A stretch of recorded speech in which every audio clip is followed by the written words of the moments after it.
Bom, a Só Coco nasceu da necessidade da Só Coco. A Só Coco da Amazónia nasceu da necessidade da Só Coco de Maceió assegurar o abastecimento da fábrica, porque o coco no Nordeste, naquela altura, era um tanto irregular em quantidade. Com a colaboração de um senhor Garcia, encaminhou-se para a Costa do Marfim para obter informações sobre a localização que deviam dar à plantação.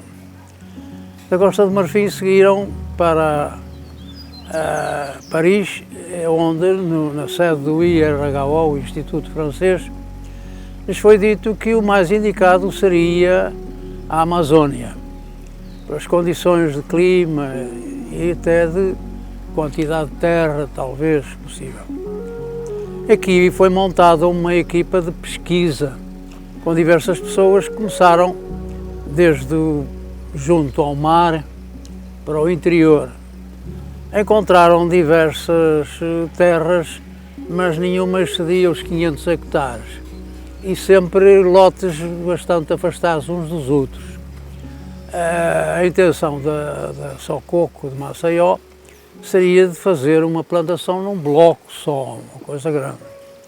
Bom, vieram para o interior porque não encontraram junto ao mar, que seria a região mais favorável, vieram para o interior até que aqui no município de Moju encontraram proprietários desta terra interessados em vender.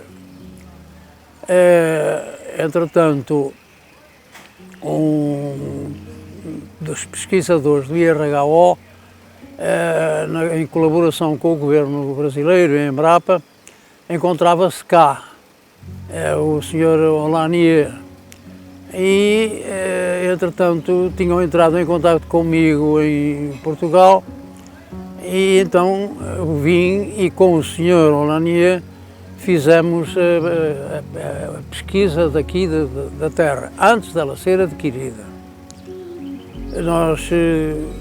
Abriram-se picos para a extrema de cada lado da gleba de 18.000 hectares, colhemos amostras de terra de 50 em 50 metros para análise e, por fim, até sobrevoámos para ver se havia uma certa uniformidade de vegetação.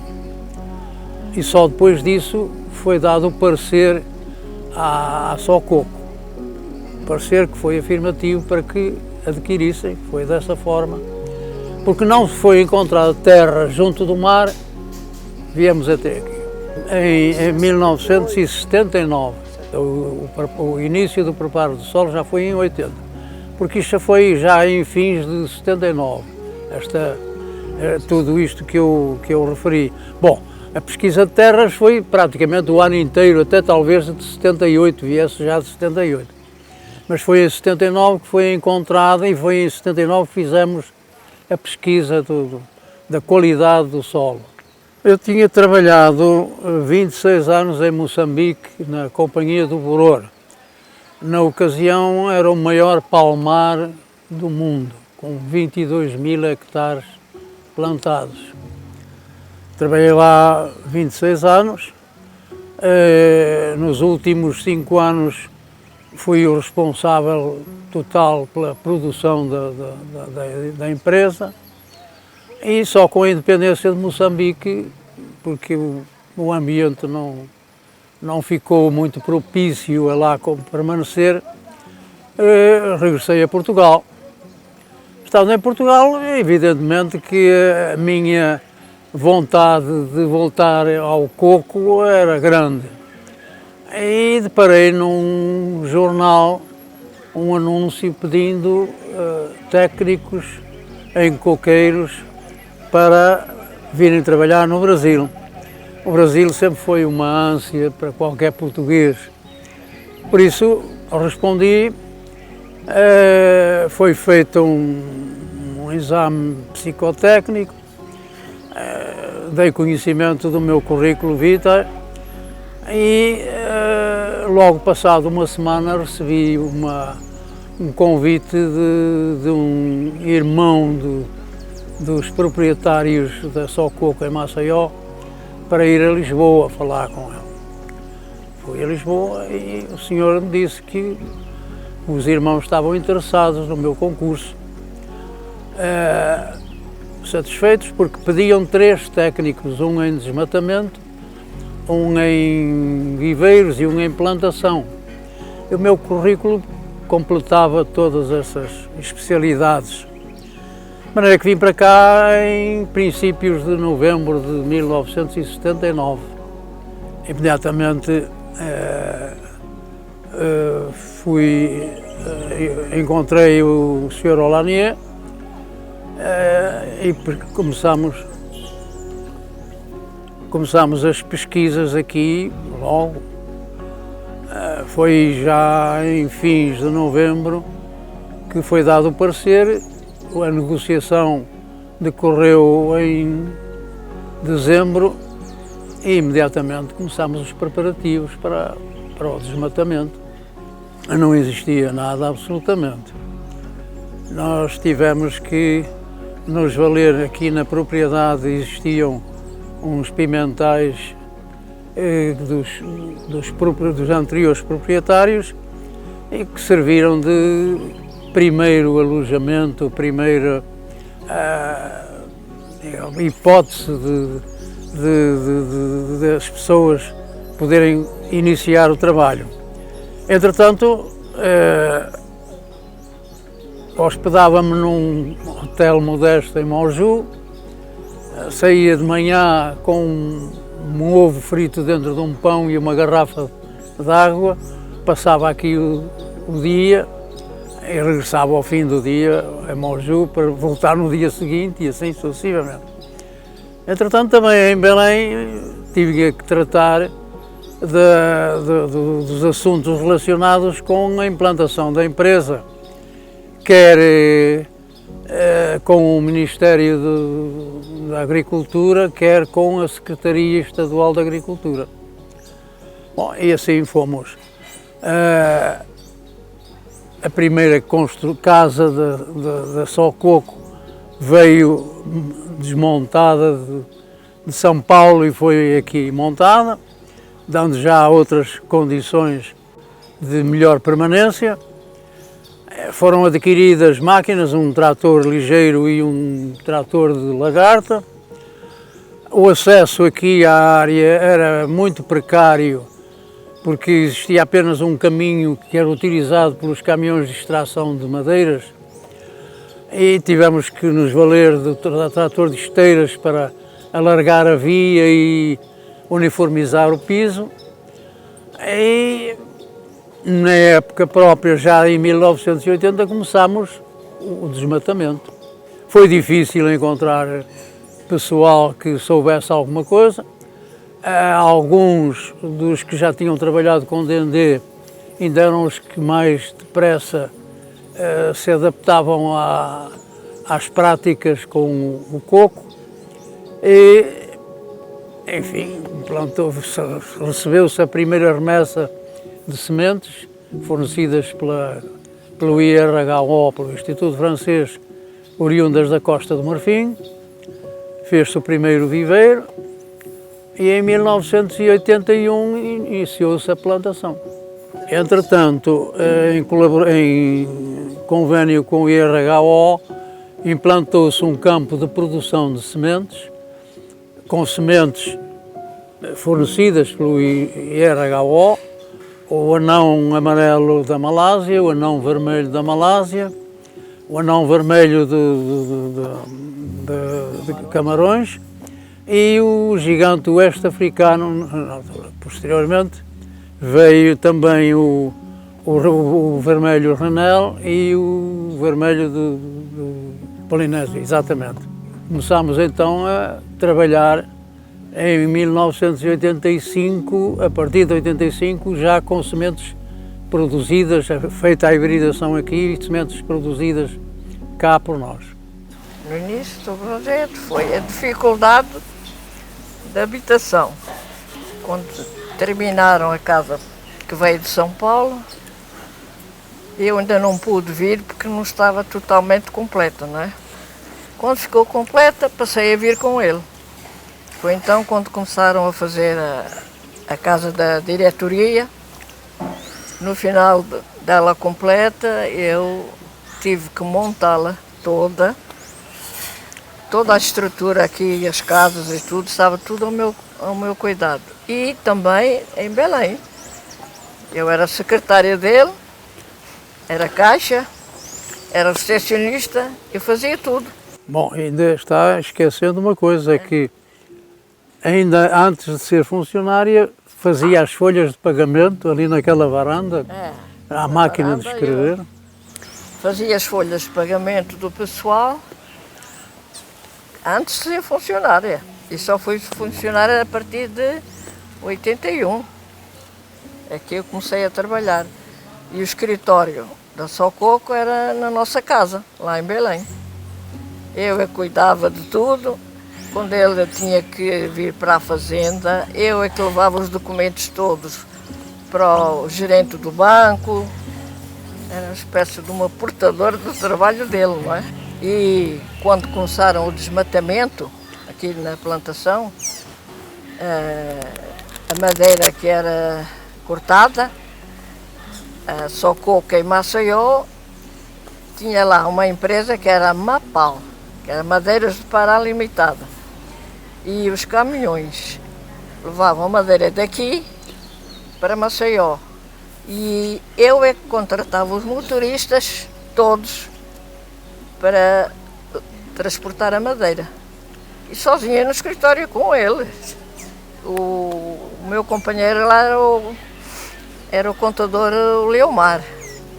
E foi ele que me ajudou muito porque eu sozinha tinha receio daqueles motoristas todos que reclamavam, não queriam receber a importância que a empresa dava para o transporte. Procuravam enganá-la. Queriam sempre enganar, não é?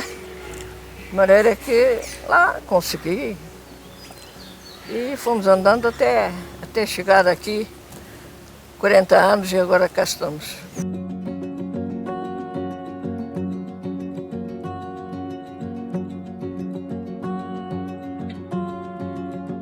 Aconteceu até com a primeira remessa um percalço enorme, porque em lugar de vir diretamente da Costa do Marfim para o Brasil, como estava previsto, o navio fez escala em Le Havre, em França. E essa primeira remessa chegou, em grande parte, já germinada. Não dispunha ainda dos sacos para a colocação. A empresa que os forneceu, o transporte desviou-se e chegou cá 2 ou 3 semanas mais tarde, de maneira que teve que espalhar o coco todo no chão, fazer um sombreado, regar diversas vezes ao dia para conseguir aguentar os que já estavam germinados e facilitar a germinação dos outros. Portanto, era preciso ensinar toda a forma de fazer as coisas. Inclusive, os trabalhadores que utilizei na colocação do coco não germinado no germinador, habituados a ver o coco pendurado no coqueiro com o pedúnculo para cima, entendiam que também devia ser posto a germinar da mesma forma. Eu tive que explicar porque quando o coco cai no chão e germina no chão, ele fica deitado. Há sempre no coco uma certa base maior do que o restante do perímetro e ele pode rolar, mas cai sempre, fica sempre da mesma maneira. Foi preciso insistir para convencer o trabalhador a fazer realmente aquilo que era necessário fazer. O tratorista que eu utilizei para lavrar na preparação do terreno para o viveiro, como o terreno era impendente em direção ao igarapé, ele queria gradar o terreno do alto para o baixo. Eu dizia que não queria assim, queria atravessado para evitar o escorrimento do terreno com as chuvas. Também foi preciso insistir para realmente fazer saber a razão das exigências. Bom, e depois de tudo isso, foi uma cadeia, uma sequência à medida que os trabalhos se iam desenvolvendo, iam surgindo novos trabalhos, tinha que se ensinar tudo, não é? Mas de início, quando teimavas com eles para fazerem como tu querias, eles diziam, você não sabe nada. Não sabe nada. Não é assim. Não é assim, eu é que sei. Está a ver? Houve muita dificuldade de início, sim. E até mesmo para ter funcionárias aqui, para tratar das casas depois de completas, tivemos que contratá-las do Piauí, porque a minha filha tinha uma funcionária que era do Piauí. Então eu falei com ela, ela mandou vir as sobrinhas. E foi aí que começámos a ter funcionárias para as casas, que não havia. Ninguém queria trabalhar. Daqui de fora, as poucas que existiam, ai não. Até que... Não era normal, não havia mais ninguém. Não era normal elas virem trabalhar assim para fora, não é? A receita foi muito trabalho, evidentemente, mas principalmente regendo-nos por princípios de práticas agrícolas já bastante testadas pelo Instituto Francês, o IRHO. Não há dúvida que eu já estava bastante habituado a trabalhar com o coco híbrido, porque na Companhia do Borouro, em Moçambique, tínhamos diversos campos de produção de sementes, embora a polinização fosse lá feita diretamente por coqueiros gigantes plantados dentro do campo de produção de sementes. Aqui era um trabalho mais científico, porque era colhido as inflorescências levadas para o laboratório, que se montou cá, desidratado o pólen e aplicámos já. Nos primeiros anos, o pólen também vinha da Costa do Marfim, do IRHO. Depois também passámos a produzir nós o pólen cá.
Parabéns pra você nessa data querida, muita felicidade, muitos anos de vida. Viva Fazenda São Coco!